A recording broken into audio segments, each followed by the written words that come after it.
Hello student, welcome to Swati's classes. आज हम देखेंगे 7th स्टैंडर्ड का science lesson number 1 the living world adaptations and classification.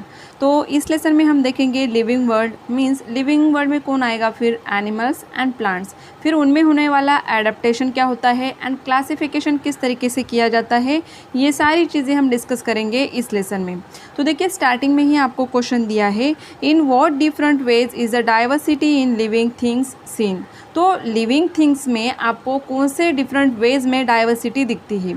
तो diversity का मीनिंग क्या, अलगपन। अगर हम प्लांट्स की बात करेंगे तो प्लांट्स में डाइवर्सिटी आपको किस तरीके से दिखाई देगी कि अलग अलग तरीके के प्लांट्स आपको दिखेंगे। कुछ बुशेस होते हैं, कुछ काफ़ी स्मॉल होते हैं, कुछ अगर प्लांट्स हम देखेंगे तो काफ़ी बड़े ट्रीज़ होते हैं। उनके लीव्स अगर आप देखोगे तो उनमें आपको डिफरेंशिएट दिखेगा। अगर उनका कलर आप देखोगे, कुछ प्लांट्स ऐसे होते हैं जिनमें फ्लावर्स आते हैं, कुछ प्लांट्स ऐसे होते हैं जिनमें फ्लावर्स बिल्कुल भी नहीं आते हैं।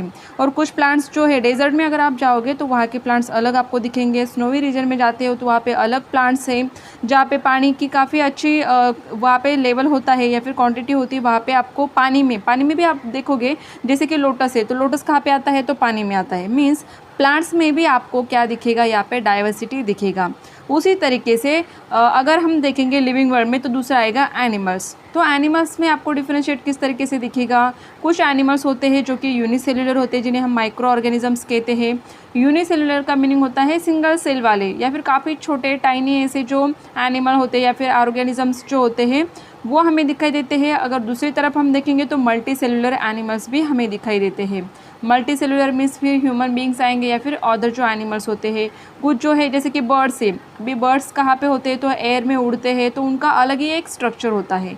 और कुछ एनिमल्स है जो वर्टेब्रेट्स होते हैं, कुछ होते हैं इनवर्टिब्रेट्स। कुछ पानी में रहने वाले होते हैं जिन्हें एक्वेटिक कहा जाता है, कुछ ज़मीन पर रहते हैं उन्हें टेरेस्ट्रियल एनिमल्स कहा जाता है, कुछ एम्फीबियन होते हैं जो कि पानी में भी रहते हैं और ज़मीन पर भी रहते हैं, कुछ रेप्टिलियन होते हैं जैसे कि स्नेक है जो कि ज़मीन के ऊपर चलता है, या फिर एरियल मीन्स या फिर हवा में रहने वाले एनिमल्स। तो इस तरीके से हमें क्या दिखता है, यहाँ पे वैरायटी दिखती है एनिमल्स में और प्लांट्स में, जिसे हम डाइवर्सिटी कहते हैं। और अलग अलग डिफरेंट वेज में हमें दिखाई देगा, जैसे कि प्लांट्स के रूट्स अलग होते हैं, स्टेम, लीव्स, फ्लावर्स, फ्रूट्स, ये सारी चीज़ें उनमें अलग दिखाई देते हैं। उसी तरीके से एनिमल्स में कुछ क्या होते हैं, वर्टेब्रेट्स, इनवर्टेब्रेट्स होते हैं, यूनिसेल्युलर, मल्टीसेल्युलर, ये क्या होती है, उनकी डाइवर्सिटी होती है। अभी एक क्वेश्चन हमारे में दिमाग में आ सकता है यहाँ पे, how did this great diversity come into being, कि ये डाइवर्सिटी बनी ही क्यों है, कब ये स्टार्ट हुई और कैसे स्टार्ट हुआ है ये सब। Are the plants and animals from Kashmir and Rajasthan of the same type, can you elaborate on any differences between the two. आपने अगर कभी देखा होगा, पिक्चर में हो, टीवी में हो, या फिर कभी आप गए होंगे कश्मीर या फिर राजस्थान, तो आपको समझ में आएगा वहाँ के जो प्लांट्स है या फिर एनिमल्स है वो अलग होते हैं।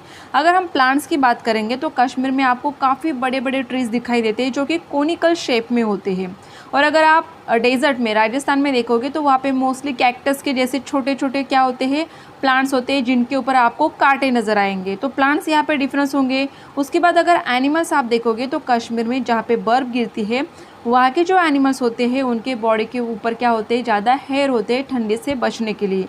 और अगर राजस्थान में देखेंगे तो राजस्थान में जैसे कि कैमल ज़्यादा हमें मिलता है, तो कैमल की जो स्किन होती है काफ़ी थिक होती है, जिससे वहाँ का जो टेम्परेचर है वहाँ पे वो ज़िंदा रह सकते हैं, या फिर पानी की कमी होने के कारण भी वो अपना वहाँ पे लाइफ जी सकते हैं। तो इस तरीके से प्लांट्स एंड एनिमल्स अगर हर एक रीजन में हम देखेंगे, जैसे कि स्नोई रीजन है वहाँ पे अलग है, डेजर्ट रीजन है वहाँ पे अलग होगा, तो ये डाइवर्सिटी हमें प्लांट्स एंड एनिमल्स में हर जगह पे दिखाई देती है। कोनिफेरस ट्रीज लाइक जैसे कि पाइन, देवदार होते हैं, ये स्नोई रीजन में मीन्स कश्मीर में मिलते हैं। इनका शेप कैसे होता है, कोनिकल होता है। कैक्टस जैसे अगर हम देखेंगे तो वो कहाँ पे मिलते हैं, डेजर्ट में। और एनिमल का भी हमने देख ही लिया। तो ये रीज़न क्यों है, क्या रीज़न होता है कि ये डिफरेंसेस हमें यहाँ पे नज़र आते हैं। तो मेन रीज़न होता है एडेप्टेशन। एडेप्टेशन का मीनिंग क्या होगा कि कोई भी पर्टिकुलर सराउंडिंग में, पर्टिकुलर एनवायरनमेंट में, पर्टिकुलर रीजन में रहने के लिए हमारे बॉडी के अंदर जो भी चेंजेस होते हैं, या फिर हम एडजस्ट करने के लिए उस सराउंडिंग में अपने आप को एडजस्ट करने के लिए हमारे बॉडी पार्ट में या फिर बिहेवियर में जो चेंज लाते हैं, उसे एडेप्टेशन कहा जाता है। Gradual changes occur in the body parts and also in the behavior of organisms which help them to adjust to their surroundings. कि उस सराउंडिंग में एडजस्ट करने के लिए, ज़िंदा रहने के लिए हमारे बॉडी पार्ट्स में बिहेवियर में जो चेंज होगा उसे कहा जाता है adaptation. They take place over a long period of time. और काफ़ी लंबे समय तक ये चेंज होता है. ऐसे नहीं कि आज कुछ अलग होगा और दूसरे दिन कुछ अलग ही बॉडी पार्ट्स बन जाते हैं या फिर बिहेवियर हमारा चेंज होता जाता है, तो ऐसे नहीं है. लॉन्ग पीरियड के लिए ये चेंज हमें दिखाई देता है. लेकिन उस सराउंडिंग में अगर चेंजेस होने लगते हैं, काफ़ी साल बाद वहाँ पे अगर कुछ चेंजेस होते हैं तो उनमें अलग से फिर से एडेप्टेशन हमें दिखाई देता है. एडेप्टेशन इन प्लांट्स, तो किस तरीके से एडेप्टेशन होगा यहाँ पे जैसे कि चार्ट दिया है. प्लांट है लोटस, तो हैबिटेट क्या आएगा एक्वेटिक. मीन्स कहाँ पे होता है लोटस, कहाँ पे ग्रो होता है, तो पानी में. एक्वेटिक का मीनिंग होता है पानी में, पानी में रहने वाला ये प्लांट्स है. टाइप ऑफ रूट होता है फाइबरस होगा. कैरेक्टरिस्टिक ऑफ लीव्स कैसे होते हैं, लार्ज होते हैं, राउंड शेप में होते हैं एंड वैक्सी लेयर होता है. अभी वैक्सी लेयर क्यों होगा एक्वेटिक प्लांट्स में, तो पानी में ऐसे अगर आप कोई पत्ता डाल के देखोगे, कोई भी जो नॉर्मल हमारे प्लांट्स होते हैं, तो वो जो लीव्स होते हैं वो सड़ जाएंगे 2-4 दिन के बाद, ख़राब हो जाते हैं, पीले पड़ जाएंगे, ख़राब हो जाएंगे. लेकिन जो लोटस है ये एक्वेटिक प्लांट जो वहाँ पे ग्रो होता है, उसके लीव्स कभी आपने ख़राब होते हुए देखे हैं, वो तो कंटिन्यूसली पानी में रहते हैं क्योंकि उनके ऊपर क्या होता है वैक्सी लेयर, जिसके कारण पानी का ज़्यादा कॉन्टैक्ट, वो पानी उसमें ठहरता ही नहीं है इसके कारण. कैरेक्टरिस्टिक ऑफ स्टेम अगर हम देखेंगे तो हॉलो एंड फ्लेक्सिबल होता है. आगे हम देखने वाले हैं कैरेक्टरिस्टिक्स सब कैक्टस के, लोटस के, बनियन ट्री के. तो यहाँ पे अलगपन आपको दिखेगा. कैक्टस है तो कहाँ पे आएगा, ये डेजर्ट में मिलता है, सॉइल जहाँ पे होती है, सैंड जहाँ पे होती है. बनियन ट्री अगर हम देखेंगे तो इसे सॉइल की ज़रूरत होती है, पानी की ज़रूरत होती है, तभी ये अच्छे से ग्रो हो पाएगा. टाइप ऑफ रूट कैसे होगा बनियन ट्री का, तो टैप रूट होता है. कैक्टस के रूट्स कैसे होते हैं कि वो काफ़ी ज़मीन में अंदर तक घुस के क्या करेंगे, पानी को एब्जॉर्ब कर सके. कैरेक्टरिस्टिक ऑफ लीव्स अगर हम देखेंगे तो कैक्टस के लीव्स कैसे होते हैं, तो थॉर्न लाइक, ऐसे कांटे के जैसे उनके ऊपर क्या होते हैं, जो स्टेम होगा उसके ऊपर क्या होते हैं, वो कांटे कांटे होते हैं. और कैरेक्टरिस्टिक क्या होगा, इनके स्टेम के ऊपर क्या होता है वैक्सी लेयर, जिसके कारण क्या हो इवेपोरेशन कम हो और पानी जो है वो अपने आप के लिए यूज़ कर पाए. बनियन ट्री की अगर आप स्टेम देखोगे तो काफ़ी बड़ी होती है एंड स्ट्रॉन्ग, ऐसे क्या होता है उसका वुड होता है. नेक्स्ट है एडेप्टेशन इन एक्वेटिक प्लांट्स. पानी में रहने वाले जो एनिमल्स होते हैं, जो प्लांट्स जो होते हैं, उनमें किस तरीके के एडेप्टेशन होता है, तो वो हम देखने वाले हैं. जैसे कि रिवर हो, ब्रुक हो, pond, lake, in your surrounding, जो भी आपको दिखेगा वहाँ पे आप जाके देख सकते हो कि वहाँ पे आपको एक्वेटिक प्लांट्स किस तरीके से दिखते हैं. और टेरेस्ट्रियल मीन्स ज़मीन के ऊपर कौन से होते हैं. जैसे कि ज़मीन के ऊपर आपको नीम का पेड़, आम का पेड़ दिख जाएगा, लेकिन प्लांट्स जो पानी में रहने वाले वहाँ पे मोस्टली आपको लोटस मिलेगा या फिर अदर जो भी होते हैं, वहाँ पे आप जाके देख सकते हो. तो इनके कैरेक्टरिस्टिक हम कुछ देखेंगे कि जो एक्वेटिक प्लांट्स होते हैं कुछ ऐसे होते हैं जो कि प्लांट्स जिनके रूट्स जो होते हैं सॉइल में काफ़ी अंदर तक होते हैं. कुछ जो ऐसे होते हैं उनके सॉइल के थोड़े से ऊपर ही क्या होते हैं, जो रूट्स होते हैं ग्रो होते हैं. और कुछ जो प्लांट्स होते हैं वो तो ऐसे होते हैं कि जो पानी के ऊपर ही फ्लोट करते हैं, वहाँ पर ही क्या होते हैं ग्रो होते हैं, उनको रूट्स की ज़रूरत ही नहीं पड़ती है. फॉर एग्जाम्पल यहाँ पे पिक्चर में आपको दिया है, देखिए ये अगर प्लांट आपको यहाँ पे दिख रहा है तो यहाँ पे सॉइल में काफ़ी डीप तक इनके रूट्स गए हुए हैं. अगर लोटस हम देखेंगे तो काफ़ी ऊपर ऊपर ही उनके रूट्स हमें दिखाई दे रहे हैं. ये कुछ यहाँ पे प्लांट दिए हैं जिनके रूट्स पानी के अंदर है, और कुछ यहाँ पे प्लांट्स तो ऐसे हैं जिनके रूट्स नहीं, वो डायरेक्टली क्या हो रहे हैं पानी के ऊपर फ्लोट करते हैं. तो यहाँ पर आपको डाइवर्सिटी मिलेगी.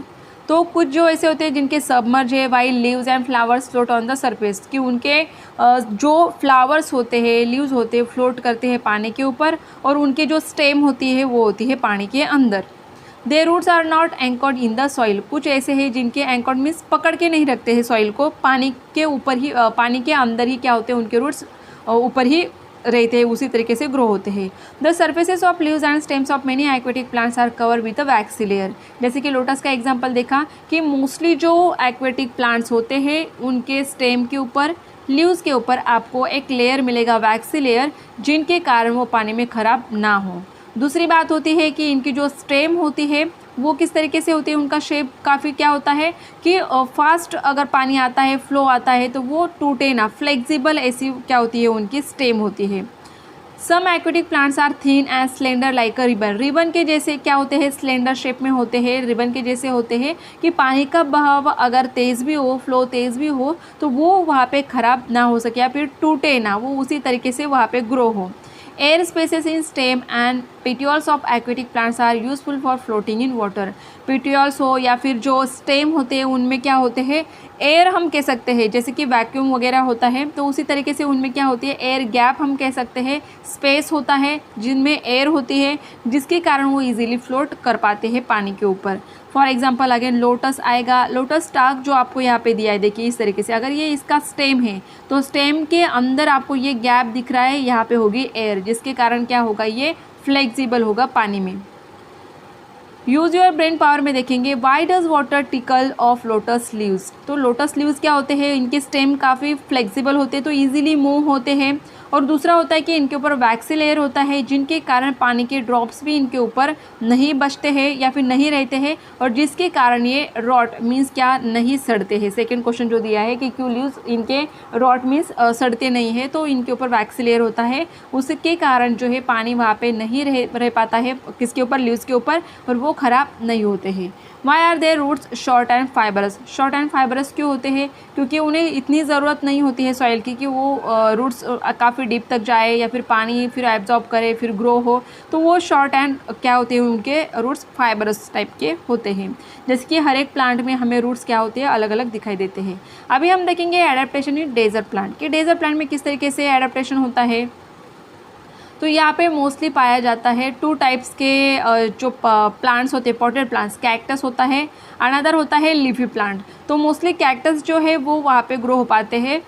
अगर हम यहाँ पे एक एक्टिविटी आपको दिया है कि tie plastic bags loosely around the leaves of this plants and keep them in sunlight from early in the morning, in the afternoon bring those pots into the classroom and observe them. तो यहाँ पे आप अगर observe क्या करना है, आपको observe करना है has the same quantity of water collected in both bags, कि उस बैग में लीफी प्लांट आपको लेना है एंड कैक्टस दोनों के लीफ के अराउंड अगर आप वहाँ पे कैरी बैग प्लास्टिक बैग अगर कवर करते हो तो वहाँ पे आपको जो पानी जमा होगा वहाँ पे क्वांटिटी वो अलग अलग दिखेगी, क्योंकि जो इवेपोरेशन होता है, अभी पानी क्यों दिखाई देगा, जो इवेपोरेशन होगा प्लांट से उसी वाटर वेपर का क्या होगा, वहाँ पे पानी जमा होगा उस बैग में। तो यहाँ पे हमें दिखाई देगा कि क्वांटिटी ऑफ वाटर जो वहाँ पे कलेक्ट हुआ है वो डिफरेंट होगा, क्योंकि इवेपोरेशन जो होता है हर एक प्लांट का वो अलग होता है इसके कारण। Desert plants are either leafless or their leaves are like a small needles or have been modified into thorns. Plant जो होते हैं एक तो लीफलेस होते हैं पूरी तरीके से, या फिर उनके छोटे छोटे थॉर्न्स होते हैं, कांटे होते हैं, जैसे कैक्टस में होते हैं। तो यहाँ पे क्या होगा कि जो कांटे होते हैं उनके कारण क्या होता है कि जो इवेपोरेशन का प्रोसेस होता है ये काफ़ी स्लो होता है, जिसके कारण इनका जो पानी है वो ज़्यादा इवेपोरेट नहीं हो पाता है और पानी स्टोर हो पाता है कहाँ पे, स्टेम में। एंड फूड जो होता है वो फ्लेशी सब्सटेंस जो होता है स्टेम में वहाँ पे स्टोर हो पाता है। The stems are green as a perform photosynthesis in the absence of leaves. यहाँ पे लीव्स नहीं होते, जैसे कि हमने पहले भी देखा है फोटोसिंथेसिस प्रोसेस के लिए क्लोरोफिल लगता है जो कि लीव्स में होता है। लीव्स में फोटोसिंथेसिस प्रोसेस पूरा होता है जिसके कारण वो अपना फूड खुद बनाते हैं। लेकिन कैक्टस अगर हम देखेंगे ये भी ग्रीन ही होते हैं, लेकिन वहाँ पे लीव्स ना होने के कारण स्टेम में ही फोटोसिंथेसिस का पूरा प्रोसेस वहाँ पे हो पाता है। There is a thick layer of a waxy substance on the stem of this plant too. तो यहाँ पर भी स्टेम के ऊपर क्या होता है, वैक्सी लेयर होता है, जिसके कारण क्या होगा, इवेपोरेशन यहाँ पे कम हो पाएगा और ये क्या करेंगे, अपने लिए ज़मीन से पानी जितना भी एब्जॉर्ब करते हैं खुद के लिए यूज़ कर पाएंगे।